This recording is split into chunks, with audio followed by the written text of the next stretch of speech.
अब देखिएगा श्री शिव पुराण ब्रह्मा विष्णु महेश का पिता कौन है ये सिद्ध करने के लिए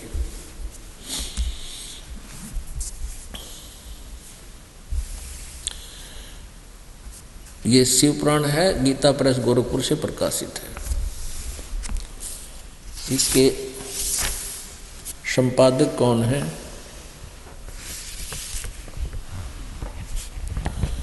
श्री हनुमान प्रसाद पोदार, और ये गीता प्रेस गोरखपुर से प्रकाशित है।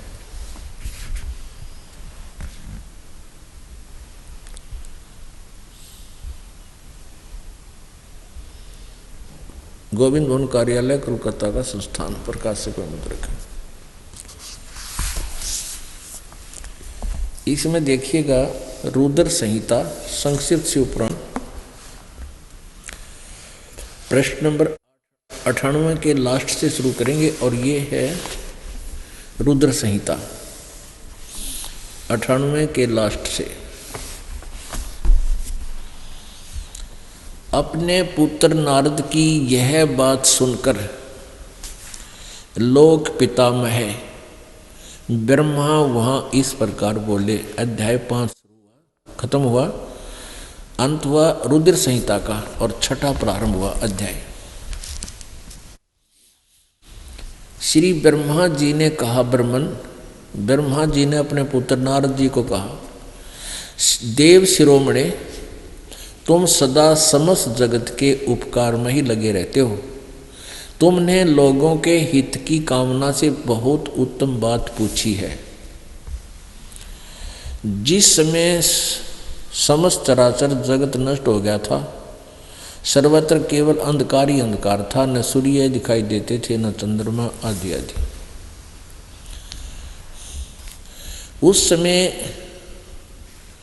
तत् सद ब्रह्म, अपने आत्मा ध्यान से देखना, कहते हैं सच्चाई चोर चोरावे तुमबड़ी गाड्डे पानी में, वह गाड्डे व ऊपर आवनो सच्चाई छनी ना। यहाँ क्या लिखा है कि उस समय ये तत्सद ब्रह्म, इस श्रुति में जो सत सुना जाता है एकमात्र वही शेष था। ये सत यानी तत्सद ब्रह्म, सद माने सत ब्रह्म, सत माने अविनाशी परमात्मा, उसमें केवल सत्पुरुष ही था, एकमात्र शेष था। अब ये मिलते बात तो शुरू करें वहाँ से, और आखिर में ये फेस हो जाते हैं। अब ये है 100 नंबर, 98 99 का हमने निष्कर्ष ले लिया। और जिस परब्रह्म के विषय में अब यहाँ परब्रह्म कह रहा है, ज्ञान और अज्ञान पूर्ण उक्तियों द्वारा इस प्रकार, जिस परब्रह्म के विषय में ज्ञान और अज्ञान यानी कुछ सच्ची कुछ झूठी, इस प्रकार विकल्प किए जाते हैं। ब्रह्मा जी को नॉलेज नहीं है, लेकिन हमने इन पुराणों को इसलिए सहयोग लेना पड़ रहा है क्योंकि हम इनको सच्ची मान रहे हैं, और इनमें भी बहुत कुछ मसाला हमें मिल रहा है। उसने कुछ काल के बाद द्वितीय की इच्छा प्रकट की, उसके भीतर एक से अनेक होने के संकल्प उदित हुआ। तब उस निराकार परमात्मा ने अपनी लीला शक्ति से अपने लिए मूर्ति की कल्पना की, आकार बनाया। जो मूर्ति रहित परम ब्रह्म है, परम ब्रह्म,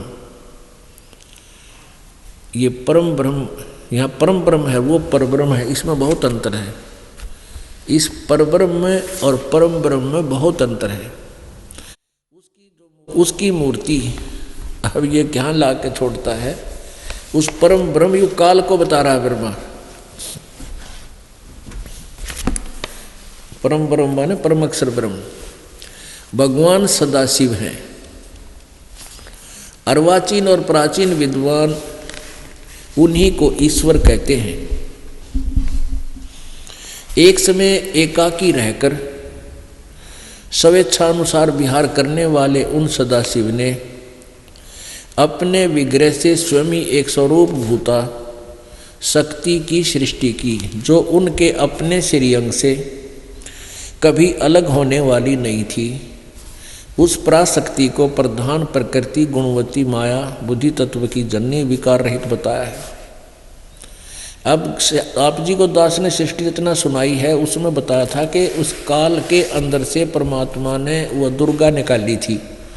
और ये ज्ञान एक बार कबीर जी ने परमेश्वर ने आकर ब्रह्मा को बताया था, लेकिन ब्रह्मा ने कुछ सुना कुछ ना सुना, काल प्रेरणा से स्वीकार नहीं किया। लेकिन वो याद से उसका थोड़ा थोड़ा वो बता रहा है। उस पराशक्ति को जो काल के अंदर से निकली थी, उस समय एकाकी रहकर स्वेच्छा अनुसार विहार करने वाले उन सदाशिव ने अपने विग्रह मन शरीर से स्वयं ही एक स्वरूप भूता शक्ति की सृष्टि की, जबकि परमेश्वर कबीर जी ने इस काल के अंदर से दुर्गा को निकाला था, जो उसने खा ली थी, जो उनके अपने श्रीअंग से कभी अलग होने वाली नहीं थी। उस पराशक्ति को प्रधान प्रकृति गुणवती माया, दुर्गा को प्रधान भी कहते हैं, पराशक्ति भी कहते हैं, प्रकृति भी कहते हैं, और बुद्धि तत्व की जननी तथा विकार रहित बताया है। वह शक्ति अंबिका कही गई है। उसको प्रकृति, फिर दोबारा कहा है, प्रकृति भी कहते हैं, सर्वेश्वरी, त्रिदेव जननी, त्रिदेव रजगुण ब्रह्मा, सतगुण विष्णु, तमगुण शिव जी को उत्पन्न करने वाली, जन्म देने वाली त्रिदेव जननी, नित्य और मूल कारण भी कहते हैं। सदाशिव द्वारा प्रकट की गई उस शक्ति के 8 भुजाएं हैं। कति कंसेप्ट क्लियर हो गया कि ब्रह्मा विष्णु महेश की जो माता है वह दुर्गा है, और आगे देखना ये क्लियर होगा। नाना प्रकार के आभूषण उसके श्री अंगों की शोभा बढ़ाते हैं। वह देवी नाना प्रकार की गतियों से संपन्न है और अनेक प्रकार के अस्त्र शस्त्र धारण करती है। एकाएकनी होने पर भी वह माया संयोग वसात अनेक हो जाती है। इस दुर्गा ने ही अपने 3 रूप बनाए थे, एक सावित्री, फिर दूसरी लक्ष्मी और तीसरी जो है पार्वती, और तीनों से ब्याह कर लिया था, और चौथी वह अलग रह गई थी। तो ये एकाएकनी होने पर भी वह माया संयोग वसात अनेक हो जाती है। वे जो सदाशिव हैं उन्हें परम पुरुष, ईश्वर, शिव, शंभु और महेश्वर कहते हैं। अब देखना, वे अपने सारे अंगों में भस्म रमाए रहते हैं। उन काल रूपी ब्रह्म ने, ये सदाशिव कहो चाहे इन्हें काल रूपी ब्रह्म कहो, ज्योति निरंजन कहो, उस काल रूपी ब्रह्म ने एक ही समय शक्ति के साथ, नाथ नहीं है ये शब्द, साथ है, शिवलोक नामक अक्षेत्र का निर्माण किया था। उस उत्तम अक्षेत्र को काशी कहते हैं। वह परम निर्वाण का या मोक्ष स्थान है जो सबसे ऊपर विराजमान है। वे प्रिया और प्रियतम शक्ति और शिव, वो पति पत्नी रूप में दुर्गा और ये काल सदाशिव या काल ब्रह्म रूपी ब्रह्म, इसको जो परमानंद स्वरूप है वह मनोरम अक्षेत्र, उस मनोरम क्षेत्र में नित्य निवास करते हैं। मुने शिव और शिवा ने प्रलय काल में भी कभी उस क्षेत्र को अपने सानिध्य से मुक्त नहीं किया था। इस काशीपुरी भी कहते हैं इसको। आगे देखो, देव से एक समय उस आनंद वन में रमण करते हुए शिवा और शिव के मन में यह इच्छा हुई कि किसी दूसरे पुरुष की सृष्टि करनी चाहिए, यानी कोई बच्चा उत्पन्न करना चाहिए, जिस पर यह सृष्टि संचालन का महान भार रखकर हम दोनों केवल काशी में रहकर इच्छा अनुसार विचरें और निर्वाण धारण करें। ऐसा निश्चय करके शक्ति सहित सर्वव्यापी परमेश्वर शिव ने अपने वाम भाग के 10वें अंग पर अमृत मल दिया, यानी पति पत्नी व्यवहार किया। फिर तो वहां से एक पुरुष प्रकट हुआ, यानी एक बेटा उत्पन्न हो गया। 102 पृष्ठ पे, गणा नहीं पड़ा, हम इतना बताते हैं। शिव ने कहा वत्स, जो बच्चा उत्पन्न हुआ उसको कहा बेटा। काल ने कहा, काल ने व्यापक होने के कारण तुम्हारा विष्णु नाम विख्यात हुआ। यानी सिद्ध हो गया कि विष्णु जी का पिता शिवयुग सदाशिव काल रूपी ब्रह्म, जैसा यहाँ देखिएगा ये 101 पृष्ठ पे है कि उस काल रूपी ब्रह्म ने, वे अपने सारे अंगों पर भस्म रमाए रहते हैं उन काल रूपी ब्रह्म ने। ये काल रूपी ब्रह्म है विष्णु जी का पिता और यह प्रकृति दुर्गा है इनकी माँ। ठीक हुआ। अब शिव ने उसका नाम धर दिया विष्णु। ये तो हो गया विष्णु उत्पन्न हुआ दुर्गा और काल से। अब यहाँ ये छठा अध्याय समाप्त हुआ। 7वें में ब्रह्मा जी कहते हैं देव से, तत्पश्चात कल्याणकारी परमेश्वर शाम सदाशिव ने पूर्वोत्प्रतन करके मुझे अपने दाहिने अंग से उत्पन्न किया। यानी जिस तरह विष्णु की उत्पत्ति हुई, फिर मेरी उत्पत्ति दुर्गा से हुई और उस काल के संयोग से मुने उन महेश्वर ने मुझे तुरंत ही अपनी माया से मोहित करके नारायण देव की नाभि में डाल दिया और लीला पूर्वक वहाँ से प्रकट किया। इस प्रकार उस कमल से पुत्र के रूप में मुझ हिरण्यगर्भ का जन्म हुआ। मैंने उस कमल के सिवा दूसरे किसी को अपने शरीर का जनक या पिता नहीं जाना। मैं कौन हूँ, कहाँ से आया हूँ, मेरा क्या कार्य है बता, मैं किसका पुत्र होकर उत्पन्न हुआ और किसने इस समय मेरा निर्माण किया है। अपने आत्माओं ये हो गया। अब देखिएगा अध्याय नंबर 9 में और प्रश्न नंबर 110 पे संक्षिप्त शिवपुराण रुद्र संहिता और ये लास्ट में इस प्रकार ब्रह्मा विष्णु और रुद्र इन 3 देवताओं में गुण है, परंतु शिव गुणातीत माने गए हैं। अब यहाँ 4 हो गए, ब्रह्मा विष्णु और रुद्र 3, और इनसे न्यारा जो है वो शिव, ये गुणातीत माने गए। इन तीनों में तो गुण है, रजगुण ब्रह्मा, सदगुण विष्णु, तमगुण शिव शंकर। और ये काल भी शिव रूप विष्णु रूप ब्रह्मा रूप धारण कर लेता है। तो शिव पुराण में जब जिसने शिव रूप में दर्शन करे उस व्यक्ति ने शिव पुराण की रचना की, तो इसको हीरो बना लिया शिव को, सदाशिव काल को। अब यहाँ ये अनुवाद करता, पीछे तो असमंजस में पड़ गया कि विष्णु शिव से शिव की उत्पत्ति कैसे लिखूं, लेकिन यहाँ नहीं छुप पाई इनसे, इन तीनों से अलग है। फिर यहाँ एक समस्या उत्पन्न हुई, कहने लगी तो रुद्र के बारे में कहा है, शंकर के बारे में नहीं। ये समस्या हल होगी, अभी दिखाते हैं 24, 25, 26 पे।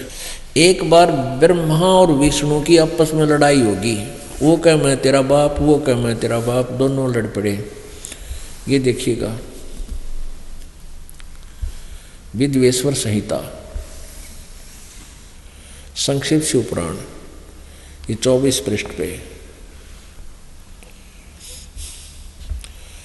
और उसका जब ये दोनों का झगड़ा हो गया विष्णु और ब्रह्मा जी का, तो बीच में एक स्तंभ खड़ा कर दिया काल ने, तेजों में स्तंभ, पिलर, खंबा। तो ये दोनों की लड़ाई बंद होगी। फिर वो स्वयं आकर प्रकट हो गया। ये 25 पृष्ठ पे यहां से देखेंगे हम। ब्रह्मा और विष्णु ने पूछा, जब ये काल आकर खड़ा हो गया तो दोनों ने आपस में चर्चा की इस काल के साथ। ब्रह्मा और विष्णु ने पूछा, प्रभु सृष्टि आदि 5 कर्तों के लक्षण क्या है, यह हम दोनों को बताइए। तो भगवान शिव बोले, युग काल बोला, आगे ज़्यादा ना बताऊं, यहाँ लेते हैं। अब 26 पृष्ठ पर आ जाते हैं। पुत्रो, ये काल बोलता है, पुत्रो तुम दोनों ने तपस्या करके प्रसन्न हुए मुझ परमेश्वर से सृष्टि और सतिथि नामक 2 कृत प्राप्त किए। विष्णु और ब्रह्मा तो यहाँ तक हो गए, ये दोनों तुम्हें बहुत प्रिय है। इसी प्रकार मेरी विभूति स्वरूप, मेरे जैसे ही आकार के, मेरे जैसी वेशभूषा वाले रुद्र और महेश्वर ने, ये मैं नहीं, या ने शब्द है, रुद्र और महेश्वर ने 2 अन्य उत्तम करते संहार और तिरोभाव मुझसे प्राप्त किए, परंतु अनुग्रह नामक कृत दूसरा कोई नहीं पा सकता। रुद्र और महेश्वर अपने कृत्यों कर्म को भूले नहीं, इसलिए मैंने इनके लिए उनके लिए अपनी समानता प्रदान की है। अब ये दो तो ब्रह्मा विष्णु महेश हो गए, और दो ये हो गए रुद्र और महेश, चार हो गए, और पांचवा ये बोल रहा है यो काल है। हमने यही सिद्ध करना था। यहां देखिए,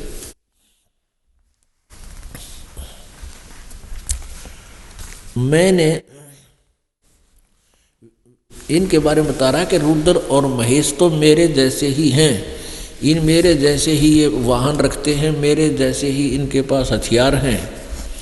वे रूप वेशभूषा कृत्य वाहन और आसन और आयुध आदि में मेरे समान ही हैं। अब ये क्या बताता है, मैंने पूर्व काल में अपने स्वरूप भूत मंत्र का उपदेश किया है, जो ओंकार के रूप में प्रसिद्ध है।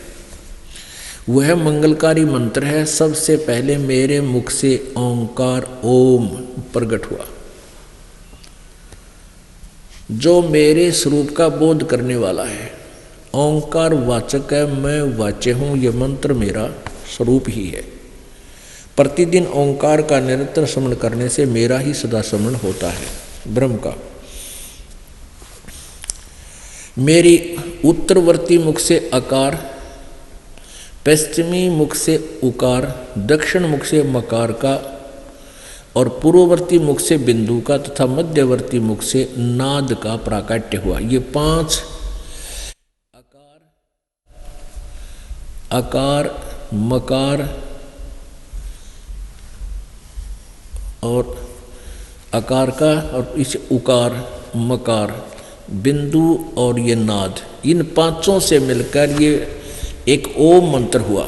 इस प्रकार पांच अवयवों से युक्त ओंकार का विस्तार हुआ। इन सभी अवयवों से एकीभूत होकर यह प्रणव ओम नाम एक अक्षर हो गया। अब पुण्यात्माओं, इससे फिर गीता जी का लिंक जुड़ेगा। 8वें अध्याय के 13वें श्लोक में कहा है, गीता ज्ञानदाता ने श्री कृष्ण में प्रवेश करके काल बोल रहा है कि ओम इति एकाक्षरम ब्रह्म व्यवहारन माम अनुसमरण यह प्रयाति तदन देहम सयाति परमाम गतिम। तो यहां भी ये कह रहा है कि ओम मेरा एक अक्षर ओम है। और इसने देख नीचे नाड़ी ने क्या लिख दिया कि वह आकार रहित अकार आदि मकर कर्म से और मकार आदि कर्म से कर्म से प्रकाश में आया। ओम नमः शिवाय यह पंच अक्षर मंत्र है। इस ओम नमः शिवाय में ये अकार मकार ने होकर 5 से, और जबकि स्पष्ट कर रहा है कि इस प्रणव मंत्र में इस ओंकार में ही 5 हैं। ये उत्तरवर्ती मुख से अकार, दक्षिण मुख से पश्चिम मुख से उकार, दक्षिण से मकार और पूर्ववर्ती से बिंदु, मध्यवर्ती से नाद, ये 5, इन 5 अवयवों से युक्त ओंकार का विस्तार हुआ। इन सभी अवयवों से एकीभूत होकर यह प्रणव मंत्र ओम नामक एक अक्षर हो गया। और ये ओम नमः शिवाय इसने लिखा भी अलग भाषा में है, ये राइटिंग में। तो ये मूल संस्कृत में नहीं है, ये मन गढ़ंत है, लोक वेद है। अनुवादकर्ता ने हिंदी वाली में फंसा दिया, लेकिन संस्कृत मूल भाषा में ऐसा नहीं है ये मंत्र। तो अब हमने ये मंत्र मान लिया, ओम भी छोड़ दिया, ओम नमः शिवाय। क्यों ओम भी वहाँ आ गया, इसका नहीं सोच लिया हमने ओम नमः शिवाय, इसकी लाजी रटना। अब इससे ये सिद्ध हो गया कि ब्रह्मा विष्णु महेश जी के पूज्य पिताजी ये काल रूपी ब्रह्म है, जिसको सदाशिव भी कहते हैं। ये ब्रह्मा कुमारी पंथ पूर्ण रूप से इस काल रूपी ब्रह्म को इष्ट और सुप्रीम पावर मानकर आधारित है।